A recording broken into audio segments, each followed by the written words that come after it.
Au nom du Père et du Fils et du Saint-Esprit, ainsi soit-il.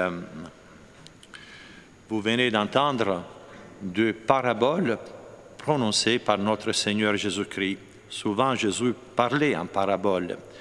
C'était une façon commune de s'exprimer dans le judaïsme, partir des faits, d'événements de la vie quotidienne pour élever l'âme des auditeurs aux réalités célestes, aux réalités surnaturelles. La parabole révèle d'une certaine façon le mystère, mais aussi le cache. Elle pousse les âmes de bonne volonté à approfondir la bonne doctrine. Nous verrons comment les apôtres demandent à notre Seigneur l'explication de certaines paraboles.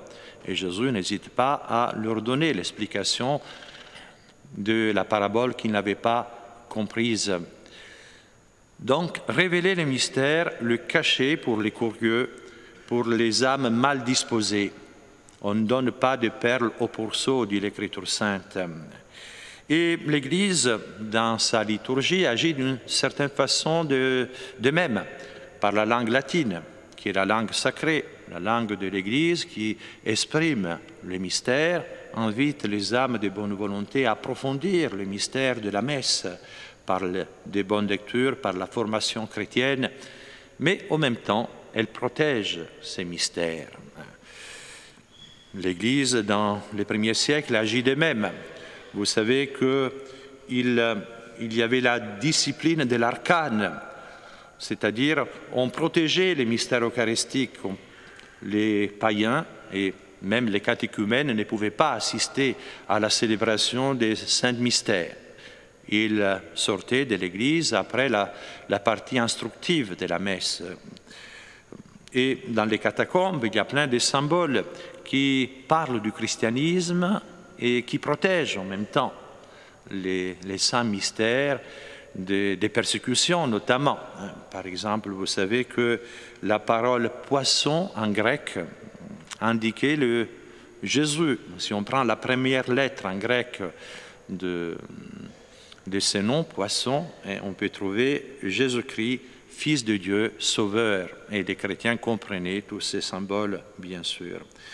Donc, Jésus parle en parabole et lui-même nous donne l'explication dans ce même chapitre de Saint Matthieu, pourquoi il parle en parabole. Il nous dit « Je leur parle en parabole parce que voyant, ils ne voient pas, et entendant, ils n'entendent ni ne comprennent. » Et cela ne veut pas dire que Jésus ne voulait pas être compris, mais comme je vous l'expliquais, il poussait les âmes de bonne volonté à demander des explications en protégeant, bien sûr, la sainte doctrine qu'il nous transmettait. Oui, Jésus parle en parabole et dans l'Évangile, dans les évangiles synoptiques, les trois premiers évangiles, Saint Matthieu, Saint Marc et Saint Luc, on trouve une grande quantité de paraboles, une cinquantaine de paraboles. C'était la façon habituelle de prêcher de notre Seigneur. Et en particulier, il y a les paraboles du royaume des cieux, dont celle que vous venez entendre aujourd'hui. Ces paraboles sont précédées, toujours dans Saint Matthieu, par la parabole du semeur. Jésus donne comme image le semeur qui sort dans son champ pour s'aimer du bon grain. Le semeur, c'est Jésus, et le bon grain, c'est sa sainte parole qui doit produire des fruits dans les âmes, des fruits de sainteté, la vie de la grâce, des fruits aussi dans la société pour que beaucoup d'âmes soient sauvées. De la situation de la société, de ces lois, dépend le salut du plus grand nombre des âmes. C'est pour ça que tout chrétien doit essayer de lutter pour instaurer une société vraiment chrétienne. Et la parabole du grain de sénévé que vous venez d'entendre nous fait allusion, elle aussi, à cette parole divine. Le grain de sénévé qui, dit Jésus, est la plus petite des semences. Bon, il ne faut pas entendre cela d'une manière absolue, mais d'après une élocution qui était proverbiale, usité chez les Juifs. Donc cette semence croît et devient la plus grande de tous les légumes. Et en Palestine, le sénévé peut devenir une plante jusqu'à 2 mètres d'auteur. Il jette des branches qui peuvent rassembler à un arbre et les oiseaux du ciel viennent habiter dans ces rameaux, comme dit Jésus dans l'Évangile. Grain de sénévé, la sémence, la bonne doctrine jetée par notre Seigneur Jésus-Christ. Petite, la prédication de Jésus fut humble en Palestine, ensuite celle des apôtres, des hommes d'humble condition, qui n'avaient pas une grande instruction en général, mais qui vont prêcher et conquérir le monde à cette doctrine, ce qui nous montre la puissance, la force de ce petit grain de sénévé qui va devenir un grand arbre, l'Église diffusée dans le monde entier. Ils partent à la conquête de l'Empire romain et cet empire, malgré des persécutions violentes contre l'Église, 10 vagues de persécutions violentes qui feront des milliers de morts, de martyrs, l'Empire va devenir chrétien. D'abord sous Constantin, avec la paix, avec l'édit de Milan en 313, ensuite surtout sous Théodose en 380, la religion d'État sera la religion chrétienne. Le grain de sénévé devient un grand arbre. Et la parabole du levain qui fait fermenter la pâte fait allusion tout de suite aussi à cette parole divine jetée dans les âmes pour qu'elles puissent fermenter, pour qu'elles puissent produire la vie de la grâce, pour qu'elles puissent vraiment instaurer le royaume de Dieu. Qu'est-ce donc ce royaume de Dieu? Nous avons déjà eu l'occasion de le méditer.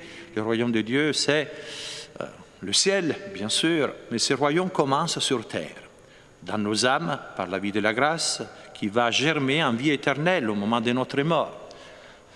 Toutes les âmes qui meurent en état de grâce, un jour, verront Dieu. Peut-être il faudra passer par le purgatoire pour se purifier, mais un jour, elles parviendront à cette récompense éternelle. La vie de la grâce, la vie éternelle, mais aussi le royaume de Dieu, c'est l'Église sur terre qui continue à jeter cette sémence pour qu'elle puisse produire des fruits. Et le royaume de Dieu doit s'instaurer, comme je vous disais aussi, dans la société. Tout chrétien doit œuvrer pour établir une chrétienté, une société vraiment chrétienne, conforme, dont les lois soient conformes à la loi naturelle, à la loi divine. Et cette parole de Dieu a une puissance très grande. Jésus, souvent dans l'Évangile, nous parle de la parole de Dieu. Jésus qui nous dit, si quelqu'un garde ma parole, il ne verra jamais la mort. Parole très forte. Si on garde la parole de Dieu, on ne verra jamais la mort. Et ici, Jésus parle bien sûr de la mort éternelle, car cette parole, comme je vous l'expliquais, peut produire des fruits pour la vie éternelle. Ou encore, notre Seigneur qui dit, si quelqu'un m'aime, il gardera ma parole et mon Père l'aimera. Et nous viendrons à lui et nous demeurerons en lui. Garder la parole de Dieu signifie vivre en état de grâce. Et une âme qui vit en état de grâce devient le temple du Saint-Esprit, nous dit Saint Paul. Dieu habite dans cette âme, non pas uniquement comme créateur, car Dieu est partout, puisqu'il soutient dans l'être toutes les créatures, il agit partout. Mais il est présent comme un père, comme un ami. Par la vie de la grâce, nous sommes introduits dans la famille divine. Et encore, Jésus dit dans l'Évangile, « Heureux ceux qui écoutent la parole de Dieu, qui la mettent en pratique. » Il ne s'agit pas uniquement d'écouter la parole de Dieu, il faut la mettre en pratique, y conformer toute notre vie. Et cette parole ne peut pas changer. Le ciel et la terre passeront, mais mes paroles ne passeront point. Puisque la parole de notre Seigneur, elle est divine, elle est une parole de vérité, elle ne peut pas évoluer, elle ne peut pas changer avec les époques. Ce n'est pas le monde qui doit transformer et qui peut transformer cette parole. Elle ne peut pas s'adapter au monde. C'est le monde qui doit s'adapter à la parole de Dieu. Jésus a envoyé les apôtres pour prêcher l'Évangile, aller prêcher l'Évangile toutes les nations. Ceux qui croiront et seront baptisés seront sauvés, ceux qui ne croiront pas seront condamnés. Jésus envoie les apôtres à la conquête du monde, à cette parole, et cette conquête s'est réalisée historiquement. On a eu une chrétienté. Il fut une époque du pape Léon XIII, dans son encyclique Immortale Dei, où les principes de l'Évangile dominaient les nations. Et nous devons œuvrer pour que cette époque revienne, parce qu'en dehors de la civilisation chrétienne, comme vous le constatez aujourd'hui, c'est la mort. C'est la mort. Et l'apôtre Saint Paul aussi, en parlant de cette parole divine, nous rappelle que la foi vient de l'ouïr. On parvient à la foi après avoir écouté la prédication de cette parole. Cette parole divine engendre la foi et par la foi toutes les autres vertus. Et encore, à Timothée, Saint Paul dit « Annonce la parole, insiste à temps et à contre-temps, reprend, supplie, gourmande en toute longanimité et doctrine. » Il y a une obligation pour les prêtres, pour l'Église, de prêcher la parole de Dieu, de ne pas l'altérer, de la transmettre intacte, de ne pas vouloir s'adapter au monde. Croire à cette force divine de la parole qui peut transformer le monde comme elle l'a déjà fait. Et encore l'apôtre Saint Paul disait « Malheur à moi si je ne prêcherai pas l'Évangile ». Ou alors il s'élève contre tous ceux qui essayaient déjà à son époque de transformer cette parole, de la changer. Si quelqu'un vous annonce un autre évangile, dit Saint Paul aux Galates, que celui que vous avez reçu, qu'il soit anathème. Le rôle de l'Église, c'est transmettre cette parole sans l'altérer. Et bien sûr, la crise que nous vivons aujourd'hui dans la société est liée à cette crise dans l'Église. Quand les hommes d'Église qui devraient transmettre cette parole ne les font plus, par respect humain, ou alors l'adaptent, l'édulcorent pour plaire au monde. Eh bien, Jésus nous dit dans l'Évangile, « Si le sel perd sa saveur, avec quoi le salera-t-on »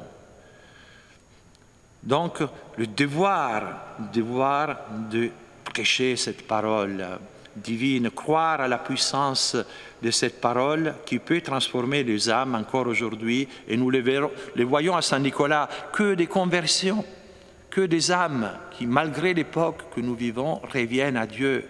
Grâce à cette parole divine, grâce au témoignage aussi des chrétiens qui n'hésitent pas à transmettre cette doctrine sans respect humain, à témoigner leur foi sans peur.